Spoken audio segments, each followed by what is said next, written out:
संपेपर्यंत कुरकुरीत राहणारी आणि बिना भाजणीची अजिबात तेलकट न होणारी मस्त कुरकुरीत अशी पोह्यांची चकली कशी बनवायची ते पाहूया. त्यासाठी छोट्या मिक्सरच्या भांड्यामध्ये 1 वाटी पोहे घालून मिक्सरमधून याला बारीक फिरवून घेतलं. चाळणीने आपल्याला हे चाळून घ्यायचे आहे. त्याच वाटीने अर्धी वाटी फुटाण्याच्या डाळ्या त्यासुद्धा मिक्सरला फिरवून चाळणीने चाळून घेऊयात. सेम त्याच वाटीने 1.5 वाटी तांदळाचं पीठ घ्यायचं आहे आणि ते सुद्धा मिक्स करून घेऊयात. पाव वाटी कडकडीत तेलाचं मोहन घालायचं आहे, मिक्स करून घेऊयात.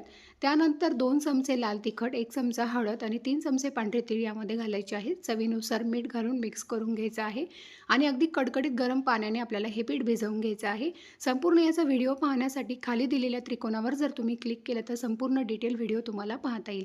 मस्त असं पीठ भिजवून घेतल्याने छान गोल गोल गरगरीत आपल्याला हे चकल्या तयार करून घ्यायच्या आहे आणि अगदी मंद आचेवर आपल्याला छान कुरकुरीत होईपर्यंत तेलामध्ये ह्या चकल्या तळून घ्यायच्या आहे.